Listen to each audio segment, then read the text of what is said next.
Eu recebo em nome de Jesus. Deixa eu ouvir quem está em casa. Graça e paz, igreja do avivamento que está em casa.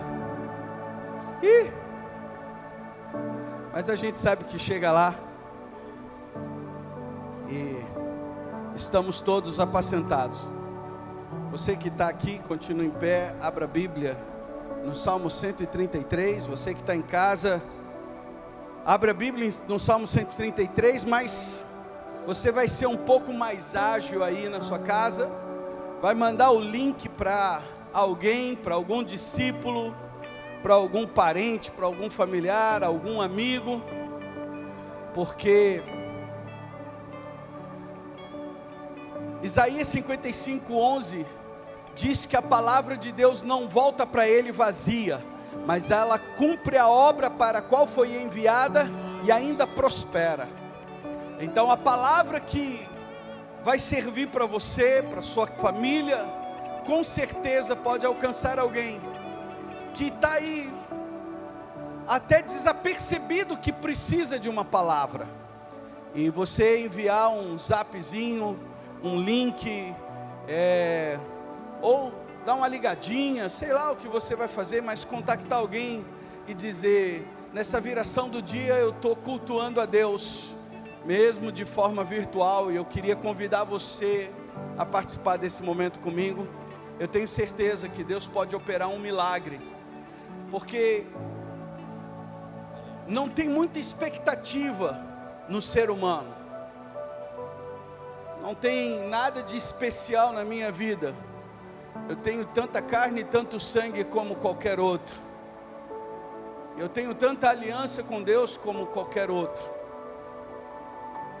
Mas o que faz a diferença é a palavra de Deus, é o propósito de Deus, é a vontade de Deus. Muitas vezes eu venho para cá, jejuado, orado, com uma palavra, às vezes, na maioria das vezes até anotada, e quando chega aqui, o Espírito Santo vai mostrando tantas outras coisas, que se eu fosse escrever tudo que é acrescentado na hora aqui no altar, meu Deus, cada domingo seria um livretozinho que ia sair, porque Ele age no poder, na autoridade e na soberania dEle, e Ele faz como Ele quer. E eu tenho certeza que nessa viração do dia, vai ser mais uma dessas vezes, em que aquilo que Deus colocou no meu coração, eu vou transmitir. Aquilo que Deus direcionou para falar, eu vou falar. Mas como vai entrar no coração de cada um, é a ação do Espírito Santo. E para uns a palavra entra como um ensino, só que na vida de outro, a palavra vai entrar como cura. Na vida de uns a palavra vai entrar como uma pregação de domingo, mas na vida de outro, a palavra vai entrar como uma mudança de destino. Então você que está em casa, manda aí esse link, convida essas pessoas, porque essa semana eu estava lendo Eclesiastes, diz que a gente deve semear em todas as direções e em todas as horas do dia, porque a gente não sabe em qual dessas direções, em qual desses horários, qual é a semente que vai brotar. Então, lance essa semente, a partir do momento que você compartilha o link desse culto, é uma semente que você está lançando, amém? E nós vamos falar durante o mês de agosto, prepare o caminho da unidade. E Salmo 133, talvez seja o texto mais citado ou conhecido sobre unidade, diz assim: quão bom e quão suave é que os irmãos vivam em união, é como óleo precioso sobre a cabeça, que desce sobre a barba de Arão, e que desce até a orla das suas vestes, é como o orvalho de Hermon, que desce sobre os montes de Sião, porque ali o Senhor ordena a bênção e a vida para sempre. Amém? Pode sentar, fica à vontade. A palavra unidade que nós vamos explorar, ela aparece na Bíblia diversas vezes e ela é usada de diversas formas. Yahad, do hebraico Yahad. E quando a gente lê outras versões, a palavra não é união, a palavra é unidade. E essa palavra unidade, eu já quero começar ensinando e ministrando diretamente sobre ela. Essa palavra Yahad não significa apenas união ou unidade dentro da nossa percepção, todos juntos,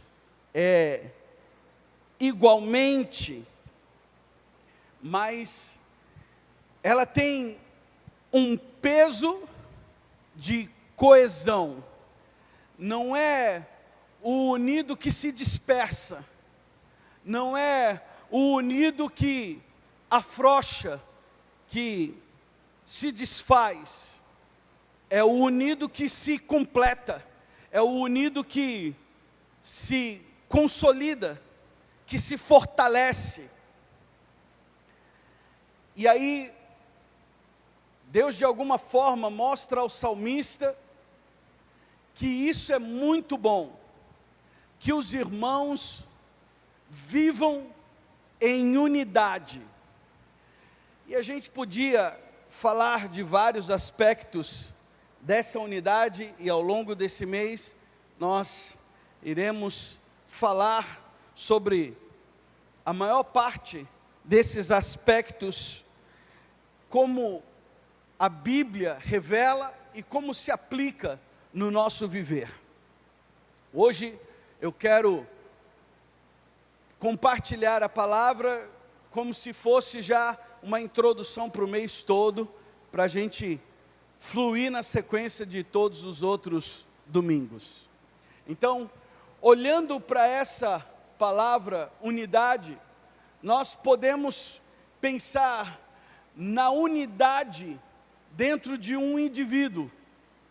Você sabia que muitas pessoas têm problemas, elas têm dificuldade de relacionamento, elas têm dificuldade no trabalho, elas têm dificuldade na vizinhança, elas têm dificuldade em relacionamento afetivo, amoroso, porque ela não parou para meditar, ou talvez nunca ensinaram para ela sobre unidade. O senhor está falando de egoísmo. Não. Eu estou falando que pessoas desenvolvem problemas com os outros porque elas desconhecem essa revelação e esse dom, esse presente, essa bênção que Deus derramou sobre nós. Então, a pessoa desconhece que, aliás, não vou dizer que desconhece, mas não fez a conexão correta, porque hoje em dia há uma palavra que é usada para o ser humano, que está fazendo a diferença na mudança de vida de muita gente, através de toda essa valorização da ajuda.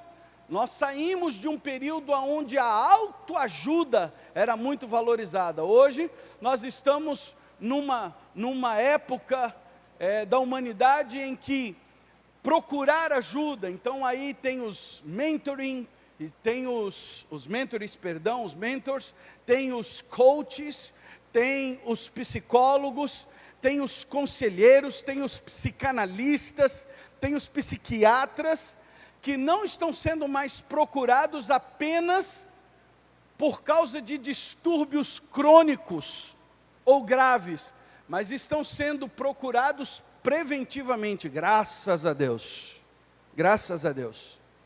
Por quê? Porque antigamente nós éramos incentivados a roupa suja se lava onde?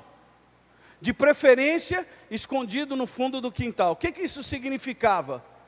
Cada família lida com o seu problema. O que a gente nunca percebeu é que a pessoa que era incentivada a lavar sua roupa suja em casa, ela acabava uma hora desenvolvendo o comportamento de não lavar nem mesmo a sua roupa, não deixar a sua roupa ser lavada pela família. As pessoas foram ficando muito fechadas, muito travadas e entrevadas, e temos uma geração de pais, avós, tios,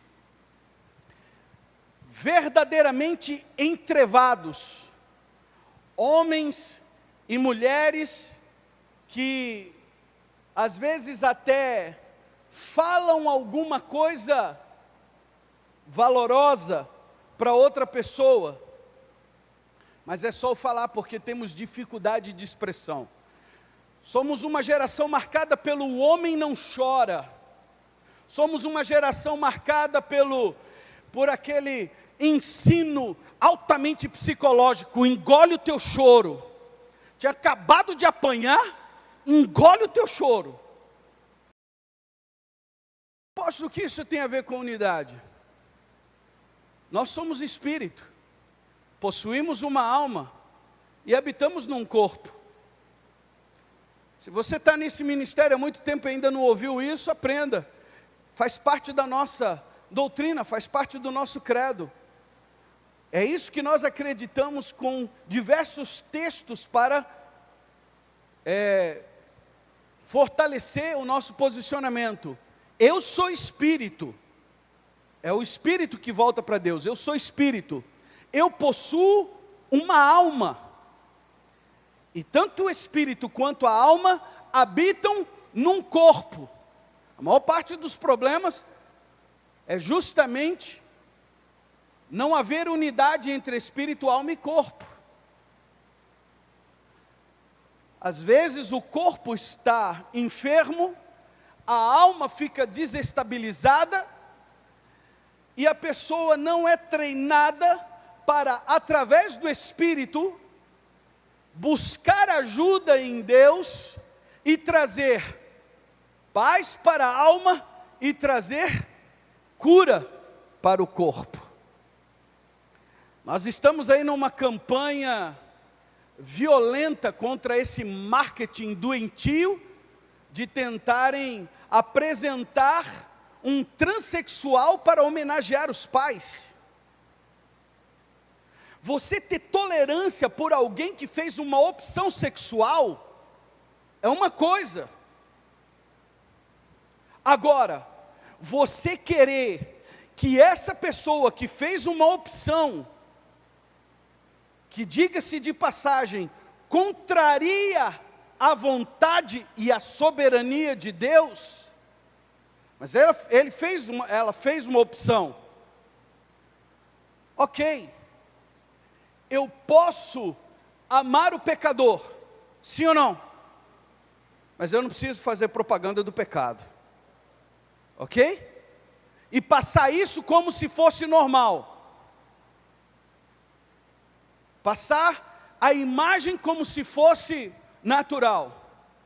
E para mim isso é o típico caso de falta de unidade, porque uma das maiores desculpas que eu ouvi a vida toda, atendendo e tentando ajudar homossexuais, é: eu sou uma alma feminina num corpo masculino. Quem já ouviu isso de alguém? Levanta a mão. Você que está em casa, mostra aí no chatzinho que você já ouviu isso. Deus é perfeito em todos os seus caminhos, e todas as suas obras são perfeitas e são justas. Não há possibilidade em Deus de alguém nascer com a alma trocada, porque se eu admitir a possibilidade da alma trocada, o desdobramento científico disso é que pode nascer a alma de um ser no corpo de outra criatura. Porque tentando justificar o pecado, fica simples e a gente simplifica. Alma feminina num corpo masculino. Mas você não tem como aparar o limite dessa declaração. Então, eu fui para um lado bem exagerado, aonde o corpo, a alma, e porque o espírito na maioria das vezes está morto, o espírito só é revivificado, só é vivificado quando ele nasce de novo. Em que momento é esse? No momento em que esse espírito, através da consciência da alma, usando o exercício do corpo, confessa Jesus como Senhor e Salvador da sua vida. Por quê? Porque está escrito que todos pecaram e foram destituídos da glória de Deus.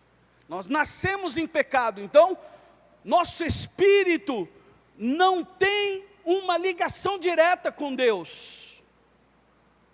E Deus não impõe isso.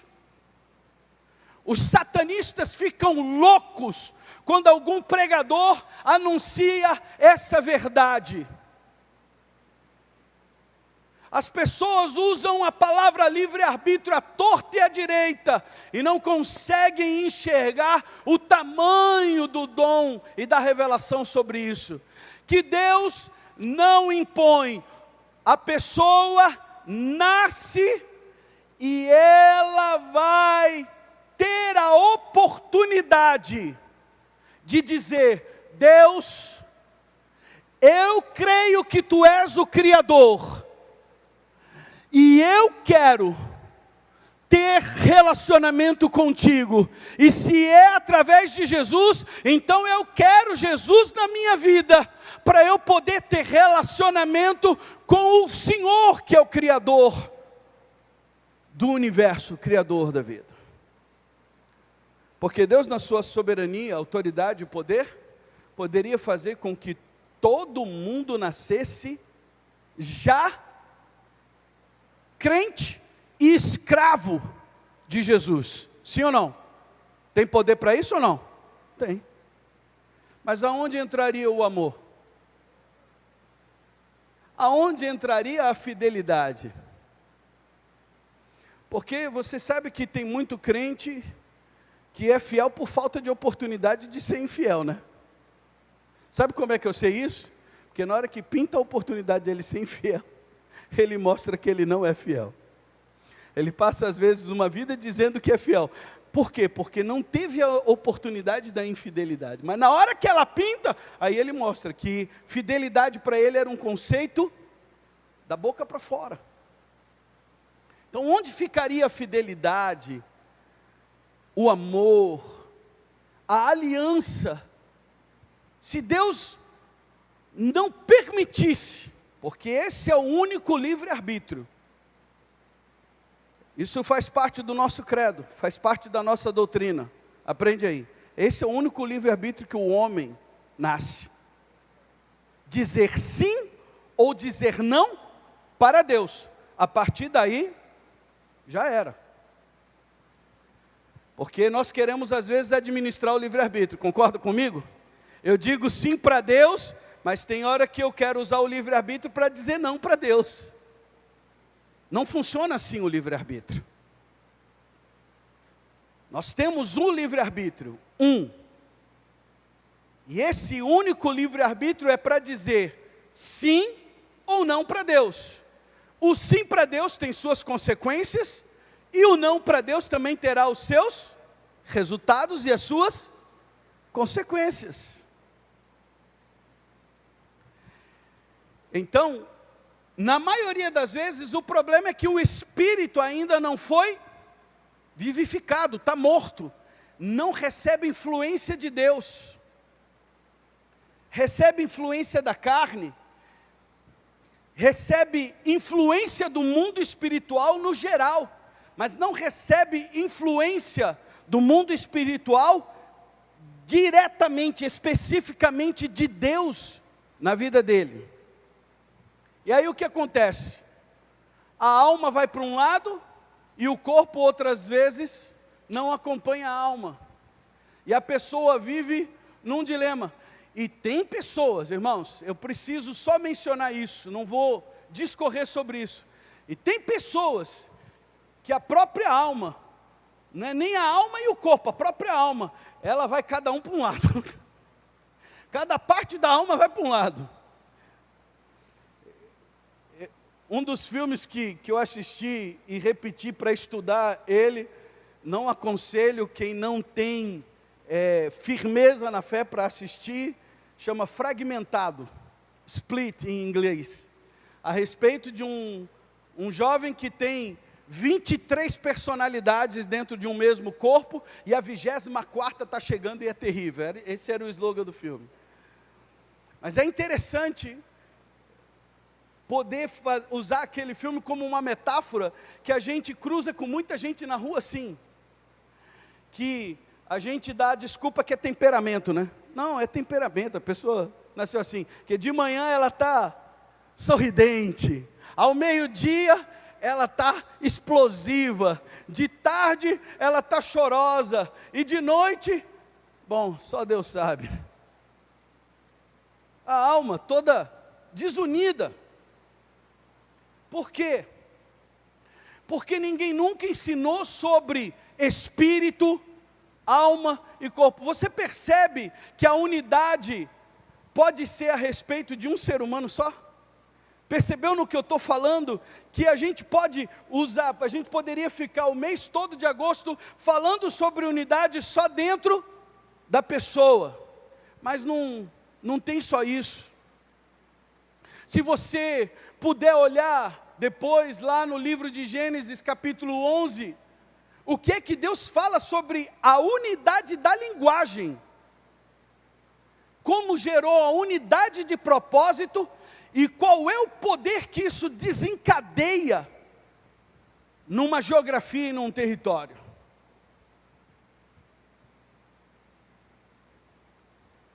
Quando a gente olha para o Salmo 133, e ele fala que é bom e é agradável, é suave, que aqueles que se chamam de irmãos, ou aqueles que fazem parte de uma família, ou de uma comunidade,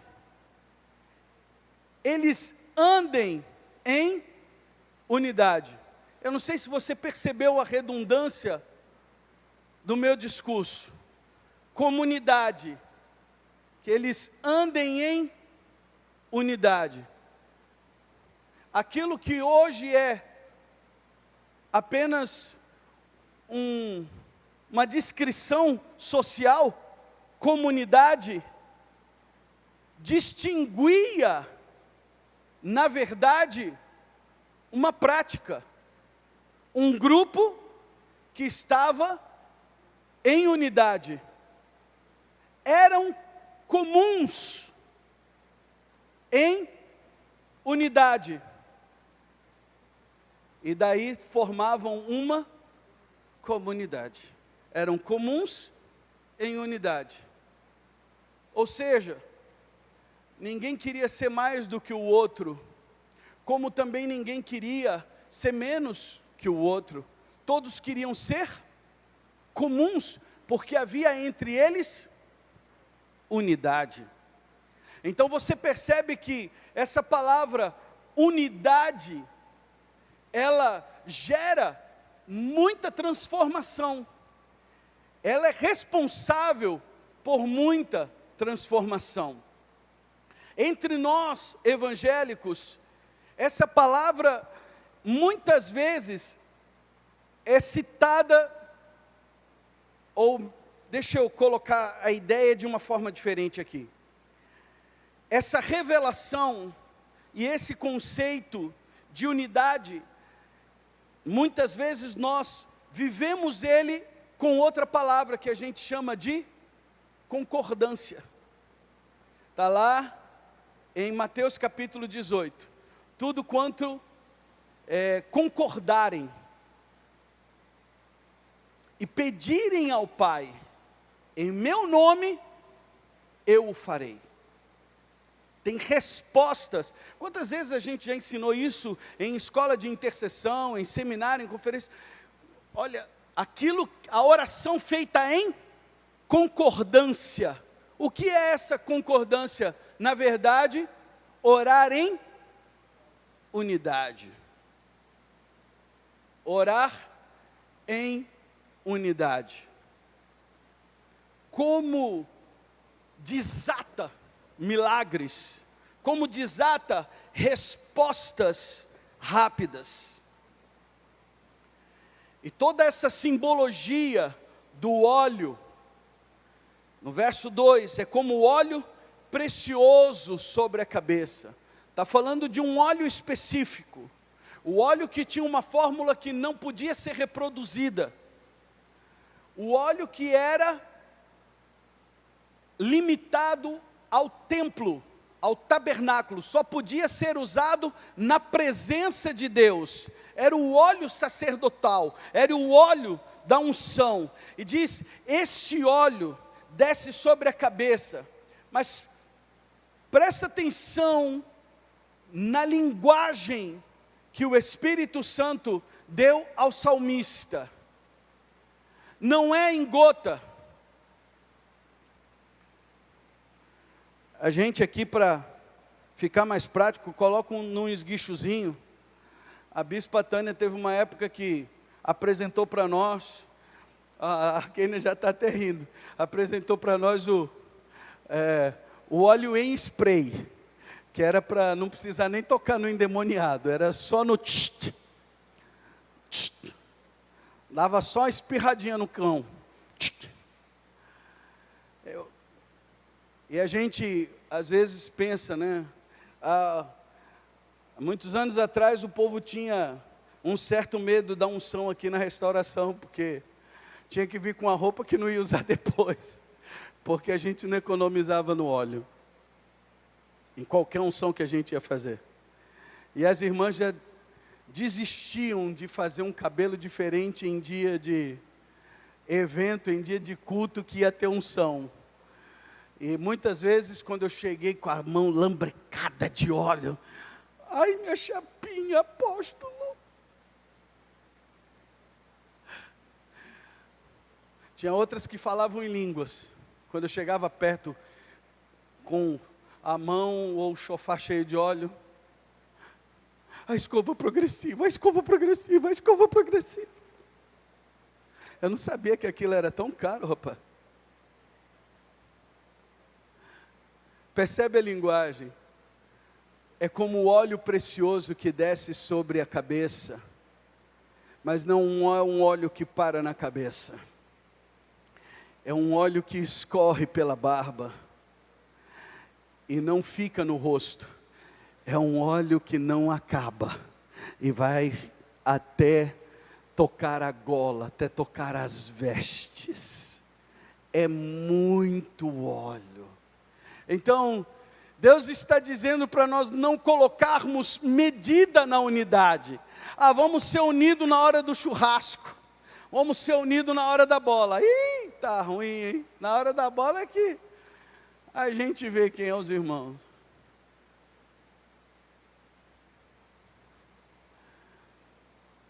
Não colocar limites naquilo que é bom e que é agradável, que é suave, é como uma unção, é como um sinal de Deus, o óleo, a unção descendo sobre o sacerdote. Era a maneira de falar que esse mesmo óleo, essa mesma unção estava descendo sobre toda a nação, sobre todo o povo. E depois ele fala do orvalho. Israel, a maior parte do território, da geografia de Israel é de desertos.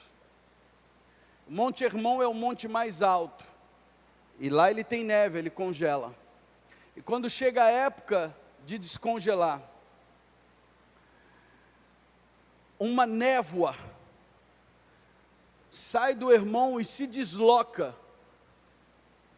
Algumas vezes, durante esse período em que ele descongela, algumas vezes, essa névoa se desloca e ela pode chegar até Jerusalém.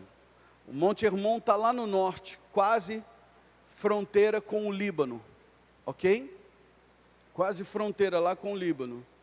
E Jerusalém está aqui no meio da geografia, no meio do território do Estado de Israel, do país. Então, geograficamente, é uma viagem grande.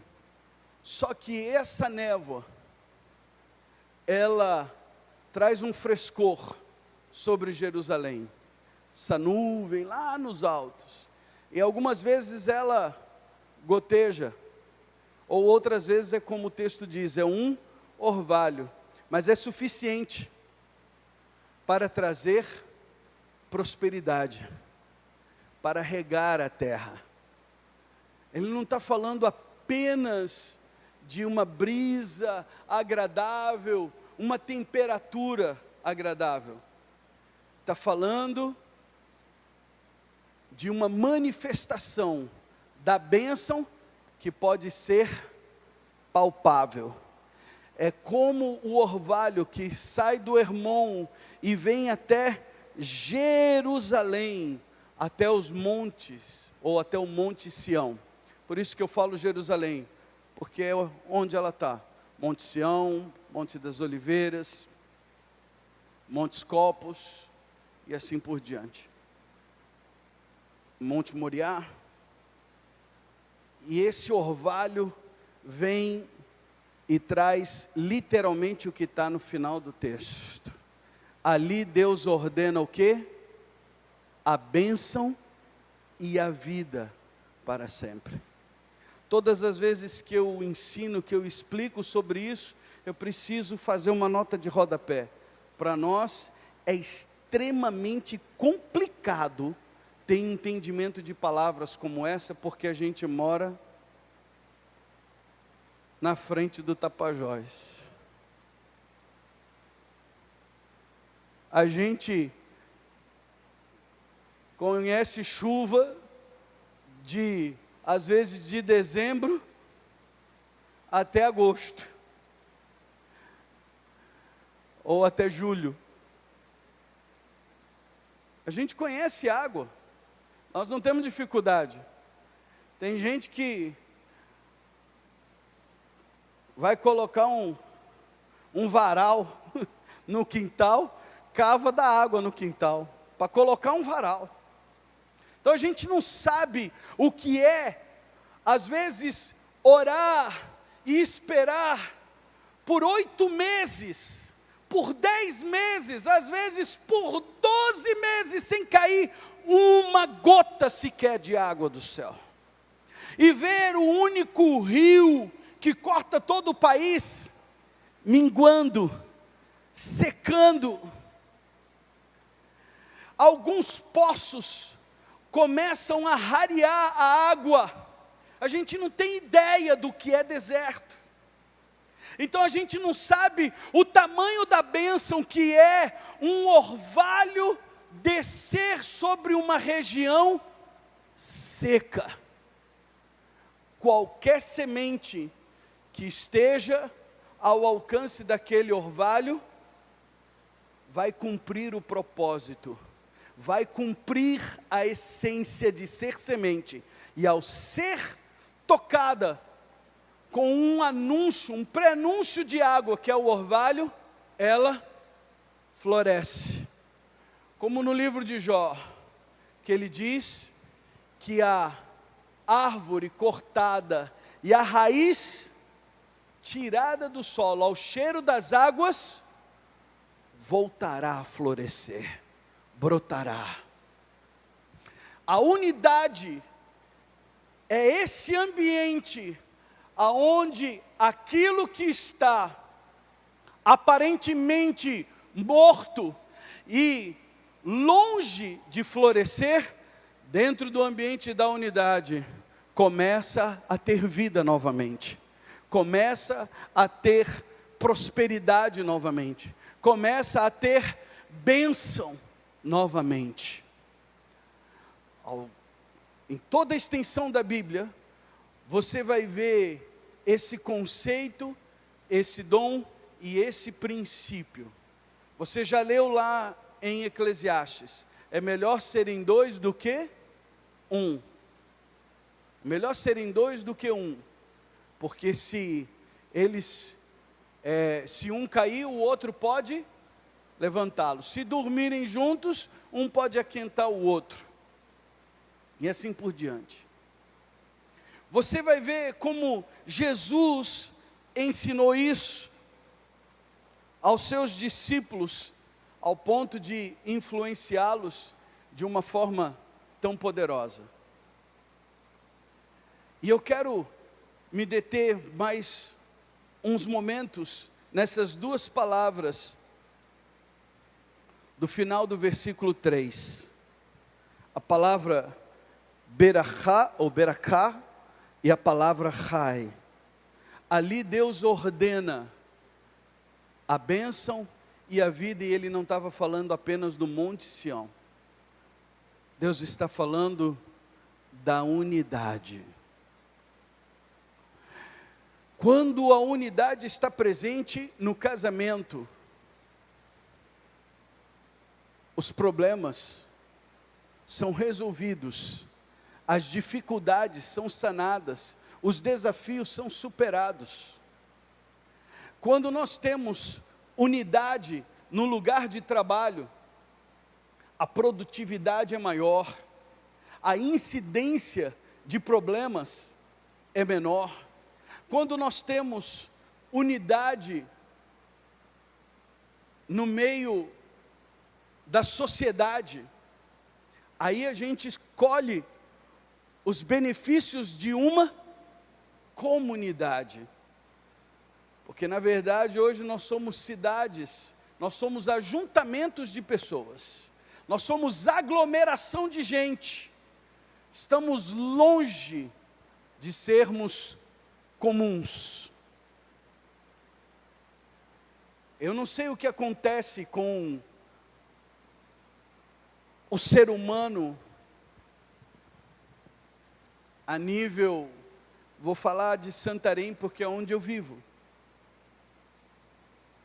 onde uma pessoa sai do hospital, se dirige ao estacionamento, aonde os carros estão estacionados,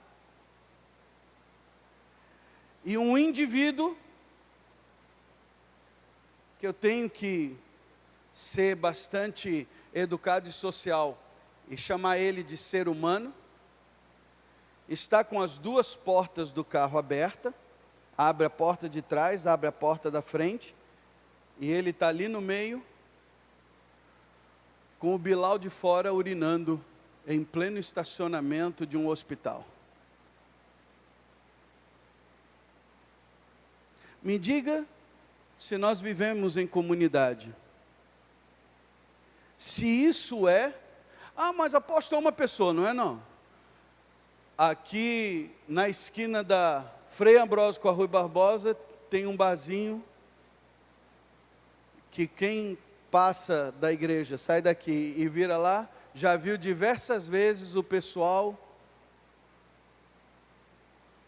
está ficando cada vez mais comum. Eu não sei se você percebeu, mas está ficando cada vez mais comum homem parar e urinar em qualquer lugar da cidade. Daqui a pouco nós vamos ter que ter o dissabor do cara tá urinando no meio fio, com os possuídos de fora, para todo mundo ver. Porque antigamente o Código Penal, antes da esquerda tomar o poder, o Código Penal brasileiro chamava isso de atentado ao pudor. Não podia colocar os membros genitais de fora, nem homem nem mulher. Era um atentado violento ao pudor. Agora, as pessoas urinam na rua. Deixa eu só fazer uma pergunta. Fui só eu que vi isso já acontecer? Ou você também já viu? Se você já viu pessoa urinando na rua de qualquer jeito, levanta. Misericórdia. Está mais comum do que eu pensei. Me diga se isso é comunidade. Você entende? Isso não é comunidade. Porque se fosse comunidade, eu ia lembrar. Espera aí, eu não posso colocar o pênis de fora aqui, porque existem mães. Eu tenho mãe. Existem esposas. Eu tenho esposa. Existem filhas. Eu tenho filha. Você entende? A pessoa ia ter um pensamento comum. Eu vou respeitar o lugar comum de todos. O lugar que é comum para todos. Mas aí a gente vê que as pessoas fazem isso no trânsito, sim ou não? As pessoas fazem isso nas filas de repartições públicas, de bancos, sim ou não? Elas desrespeitam o lugar comum. Então você vê a ausência da unidade, o tanto de problema que gera. Nós morávamos em São Paulo, e lá tem um problema sério. Tem muitas coisas boas de acerto de vida em comum, mas temos um problema sério em São Paulo em relação à visão de comunidade, que é o lixo. 80% do problema chamado enchente em São Paulo é causado pelo lixo que é jogado de forma egoísta, sem unidade. Tem um lugar certo de colocar lixo. Aí o que acontece? A pessoa joga sofá na rua, joga geladeira na rua, joga fogão na rua, joga todo tipo de objeto como lixo na rua. Quando vem a enxurrada, quando vem a chuva, o que acontece? O lugar que a administração pública é responsável para disponibilizar para a sociedade, é para passar água, não é para passar geladeira. É para passar água, não é para passar sofá. E aí quando a água vem junto com o sofá, e o sofá tampa o lugar que foi preparado pela administração pública para passar água, é tampado por um sofá, o que acontece? Essa água volta e estraga um monte de sofá, estraga um monte de geladeira, e a culpa vai ser sempre da administração pública.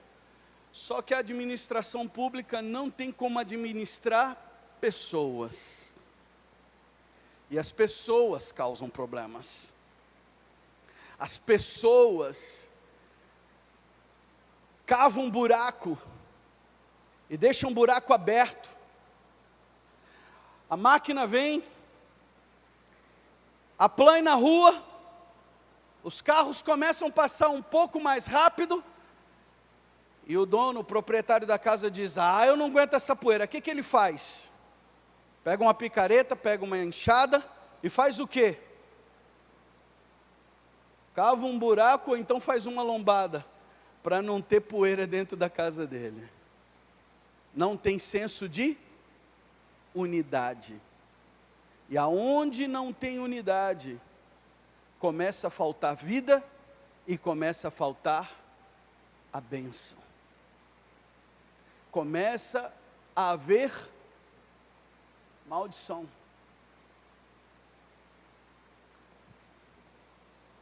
Ali na unidade, Deus ordena Rai, a vida, que significa, em algumas formas de apresentar essa palavra no hebraico, ela significa reavivamento, renovação.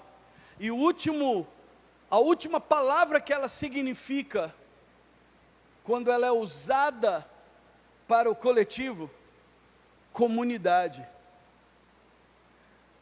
Deus estava falando, quando usou esse termo, ali Deus ordena Rai, a vida, Deus ordena viver em comum.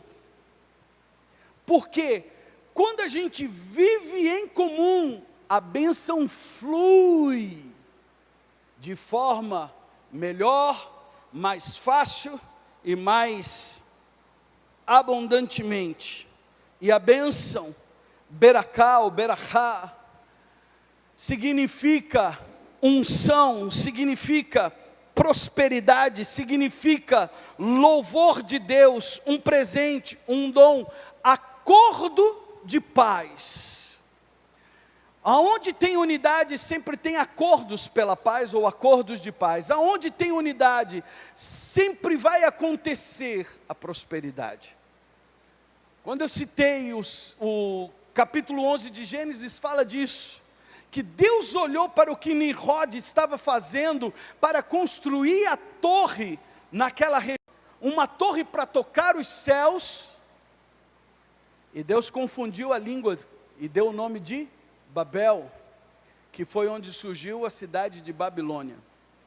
Por quê? Deus disse, eles têm uma só linguagem, olha a unidade, uma só. Eles têm uma só linguagem, nada do que eles decidirem será impossível para eles. Imagina você pegar essa colocação de Deus sobre o que estava acontecendo com Nimrod e juntar com o que eu falei sobre Mateus 18. Tudo aquilo que concordarem na terra e pedirem a Deus, meu Pai no céu, em oração no meu nome, o que vai acontecer? Será refeito, será respondido. Unidade. Mas é que às vezes a gente chama alguém para orar, e aí a pessoa fala, não, eu vou orar. A gente vira as costas e a pessoa diz, é ruim, hein? Ora nada, ele que arrumou sarna para se coçar, que se coça sozinho. E você acha que alguém está em unidade com você. O bom é que o Espírito Santo move intercessores uns pelos outros ao redor de toda a terra entre os santos. E com gemidos inexprimíveis intercede por nós também. Porque se a gente fosse depender dessa concordância, porque muitas vezes não tem nem esse, procurou sarna para se coçar, mas tem aquela, não tem a mesma intensidade. Você diz, me ajuda em oração porque eu estou precisando muito. E a pessoa diz, eu vou orar. Aí você ora todos os dias, quando reencontra essa pessoa, você orou, ela orou uma vez, em um dia. Então houve unidade? Não. Por quê? Porque quem está precisando, ora desesperadamente. Quando a gente fala de unidade, é você entrar no nível de desespero do outro para clamar ao Senhor. No nível de fome e de sede do outro, para poder pedir a Deus em unidade. Era disso que Jesus estava falando. Você está vendo quantas lições tem na palavra unidade? Imagina como vai ser o nosso mês. Porque na unidade Deus ordena a prosperidade, Deus ordena a bênção, Deus ordena a unção, Deus ordena o dom, o presente, Deus ordena a paz.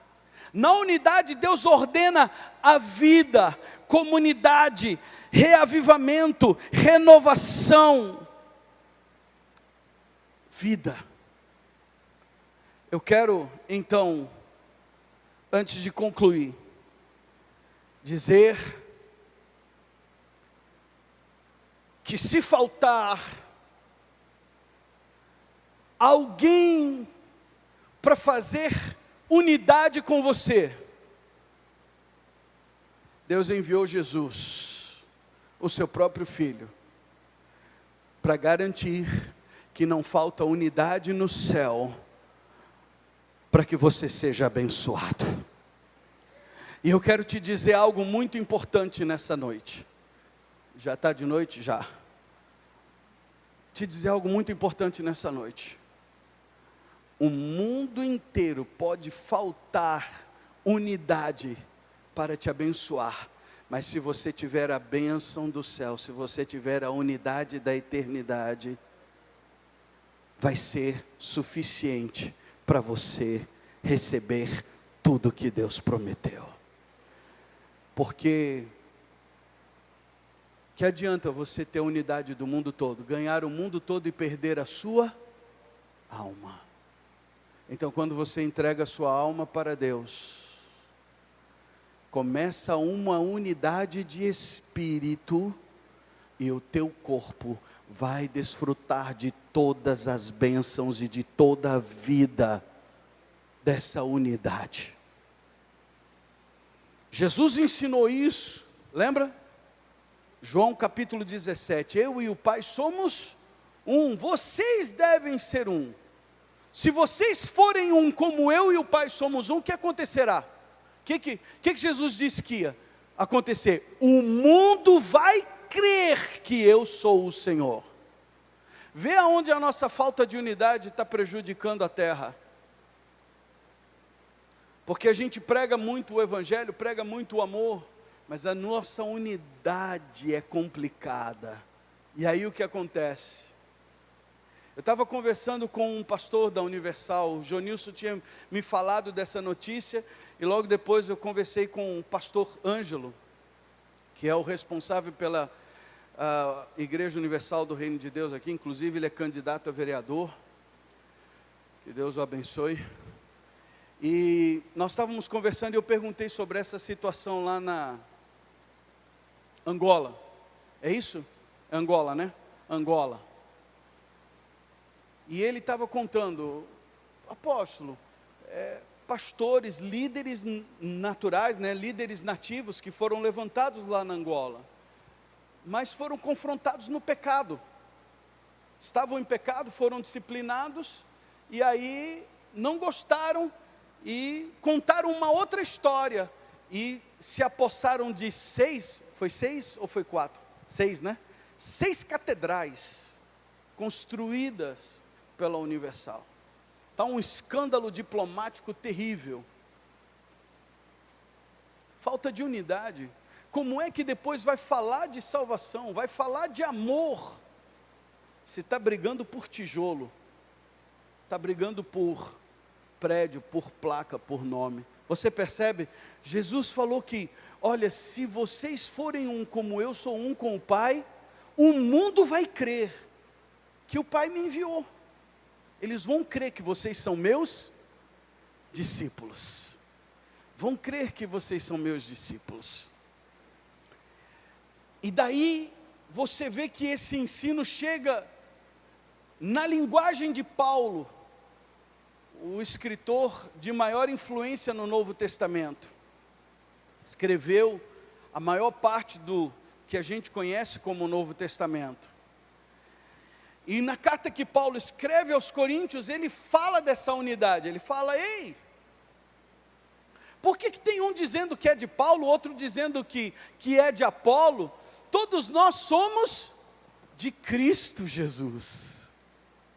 E depois ele, na continuação ele diz, nós somos um só povo, temos um só Senhor, temos um só batismo, unidade. Então, durante todo esse mês, nós vamos receber esse óleo que desce sobre a cabeça, que escorre pela barba e que vai encharcar as nossas vestes diante de Deus. Eu quero dizer que essa unção de unidade vai consertar algumas áreas da tua alma, vai consertar algumas áreas da sua vida, vai consertar algumas áreas da sua família, porque essa palavra de unidade vai ordenar a bênção e a vida dentro do teu lar, dentro da tua família. Não se espante, não se assuste pelos milagres que vão acontecer, porque muita gente vai mudar ao seu redor, porque você vai sofrer uma transformação, você vai ser alcançado por essa unidade da parte de Deus, e isso vai produzir comunidade, isso vai produzir bênção, isso vai produzir vida em você e em todos que estão ao seu redor. E você vai ver como aplicar esse conceito da unidade, esse dom, essa revelação na sua vida vai mudar. Quando a gente está em atendimento coach, a gente chama isso de congruência, ou uma palavra mais comum entre nós, alinhamento. Jesus ensina essa unidade, quando ele diz, olha, cuidado com o que você pede. Os profetas já diziam isso, você pede e não recebe porque pede mal. Olha a questão da congruência, do alinhamento. Orar fora da concordância com Deus, orar fora da vontade. Está vendo quantas coisas vão começar a ser ajustadas na sua vida? Orar em unidade. Lembra que Jesus estava num sofrimento agonizante, e ele entrou em unidade com o Pai no Getsemane. Ele disse, se for possível, passar de mim esse cálice. Logo vem a linguagem da unidade. Antes, porém, seja feita a tua vontade e não a minha. Deus vai derramar essa unção sobre a nossa cabeça, molhar a nossa barba, vai encharcar as nossas vestes com bênção e com vida. Nós vamos ver milagres acontecendo dentro de nós, e vamos ver milagres acontecendo dentro da nossa geografia, porque aonde a unidade chega, ali Deus ordena a bênção e a vida para sempre. Sabe o que isso significa? Você vai ser visitado pela eternidade de uma forma sobrenatural. Vou até colocar a mão da bênção, a mão direita. Você vai ser visitado pela eternidade de uma forma sobrenatural. Alguns vão voltar para casa hoje refletindo sobre essa palavra, incomodados pelo Espírito Santo, e vão fazer uma reunião familiar e vão dizer assim, aonde é que está faltando unidade entre nós? Vamos consertar isso. E eu lhe garanto que em 24 horas vai chegar respostas do sobrenatural, porque na unidade Deus ordena a bênção e a vida, como é na eternidade. É isso que significa para sempre. A bênção e a vida não no que você conhece como ser humano.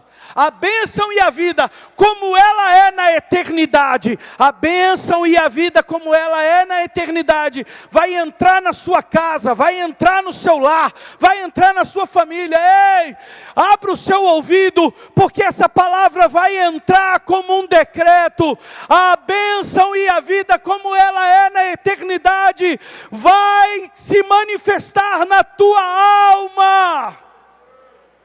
Vai se manifestar na tua alma. Vai se manifestar na tua alma.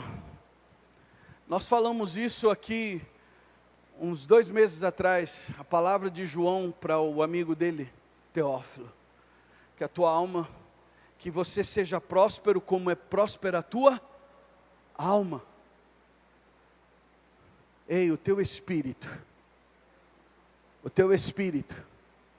escute bem isso, o teu espírito não sofre mais nenhuma influência do inferno. Escute isso. O teu espírito nasceu de novo, não sofre mais nenhuma influência do inferno. Tudo que acontece com você, que você acha que está na esfera espiritual, é alma, porque o inferno não tem mais acesso ao teu espírito. O teu espírito agora é templo do Espírito Santo, e o diabo e o inferno não podem tocar naquilo que está cheio da glória, cheio do que é sagrado, cheio do que é santo. Então, vai começar a haver uma unidade em você aí, que tudo aquilo que está borbulhando da parte de Deus no teu espírito, vai começar a transbordar, e vai tomar a tua alma, e vai tomar o teu corpo. Preste atenção, porque vai ter muita cura física, só por causa da unidade do espírito com a alma. Quem recebe aí? Quem recebe aí? Deixa eu orar então por você. Aliás, fique